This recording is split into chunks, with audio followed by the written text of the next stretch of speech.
There's something about a high note that gets inside us. Not just as singers, but as human beings, as listeners, as creatures of breath and instinct. It's primal, it's electric. When a great soprano or tenor launches into the stratosphere, when the note soars out vibrant and fearless, it strikes us like a jolt of lightning. High notes feel like a cri de coeur, a cry of the heart. We respond to them the way we respond to a yawn or a baby's wail or the howl of a wolf in the distance. Something ancient stirs. We're moved not only by the pitch, but by the human body's extraordinary power to produce it. They are central to opera. They are opera in many ways. That thrilling climax at the end of an aria, the reason we hold our breath, the reason we rise to our feet. And yet, they are terrifying. For the singer, a high note is a tightrope strung across a canyon. Below us, ruin, embarrassment, panic. But if we make it to the other side, if we land it, the crowd goes wild. There's something gladiatorial about it. You can feel the air in the theatre shift. Everyone knows this could go wrong. They've heard the horror stories, the YouTube clips, the disasters. Later in this video, we'll talk about Pavarotti's infamous crack in Don Carlo at La Scala, a moment that shook the opera world. First, we must honor the glory of the high note, because when it's right, when it's true, it's like nothing else in music. It's the sound of a soul taking flight. But how do we get there? How do we build these miracles? Let me speak now as a singer and as a teacher.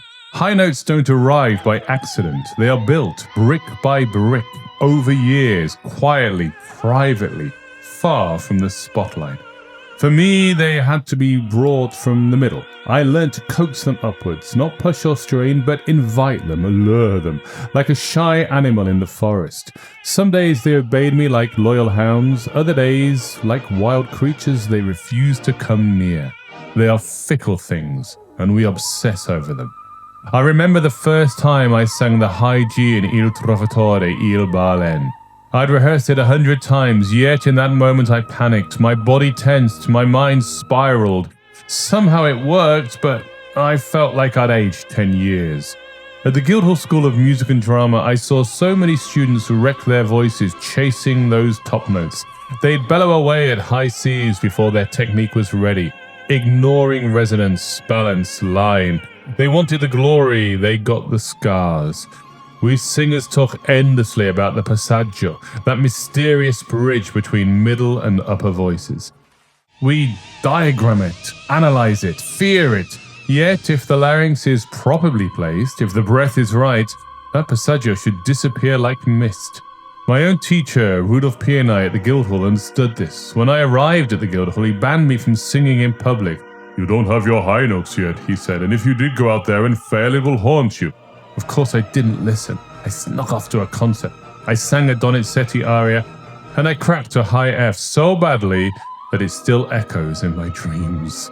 Nightmares. He was right, of course. He was trying to protect me from the kind of trauma that never quite leaves the voice. Because that's what a high note is. It's not just a pitch. It's an emotional gamble. And the price of failure can be deep. Let's talk now about the audience. Opera fans love high notes. They crave them. Some live for them. There are purists, of course, those who care about drama, fidelity to text, the inner truth of the character. And then there are the canary fanciers, the ones who just want to hear the fireworks, the ones who go quiet during the recit and suddenly sit forward at the end of Celeste Aida, who only wake up when a soprano starts spinning the top Cs at the end of Sempre Libera. I've seen both sides. I've been on both sides. I once saw Tosca with Domingo and Pavarotti in the same year. Domingo gave himself entirely to the drama. He was Cavaradossi. Every phrase breathed meaning. Pavarotti, on the other hand, skimmed the role a little. He sang it like he was floating above it. But the high notes, unreal. Absolutely breathtaking. Which was better? It depends what you value, but let's admit it. Even the most intellectual among us occasionally go down the rabbit hole of YouTube videos entitled 20 tenors sing Nessendorna's final high B. And I've watched them, I've enjoyed them. I've compared and ranked and chosen favorites. Opera fans argue passionately about who sang the best top C. It becomes a kind of sport, a pride, a passion, and it creates pressure. Ask any soprano or tenor, we become neurotic because of it. We feel like we have to defend our high notes every time we step on stage, as if the rest of our voice doesn't matter. But here's something not everyone knows. Sometimes the composer didn't even want the high note. Take Verdi. He understood better than anyone that not going up could be more powerful than belting it to the rafters. In Macbeth, the aria Pietà rispetto amore ends not with the dominant fifth of A flat. Why? Because Macbeth is doomed. He will not win the battle. He will not escape fate. Verdi denies him that triumphant musical resolution because the character does not earn it.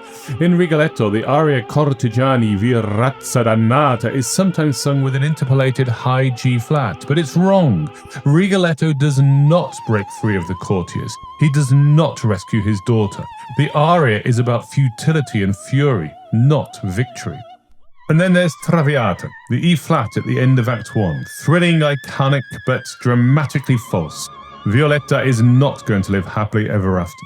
Her joy is a lie, and the interpolated high note risks turning tragedy into triumph.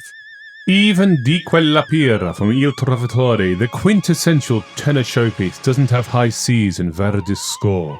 They were added later. Verdi reportedly grumbled, but allowed it, so long as the note was a good one, or them. So we singers live in this tension between what's theatrically true and what's vocally dazzling. And the truth is, I love both. I love the singers who take risks, who add notes that thrill the audience.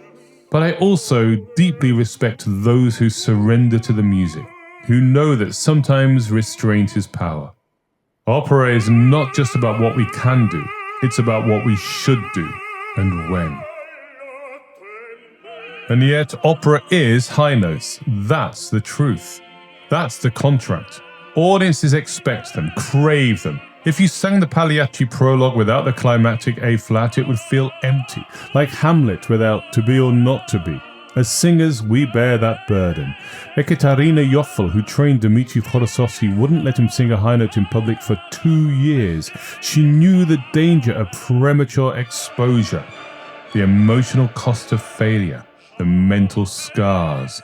Pavarotti's famous, scandalous cracking of the couple of high notes in Don Carlo at La Scala caused headlines throughout the world. Maybe he was a little ill. Maybe he had upset the Milanese public.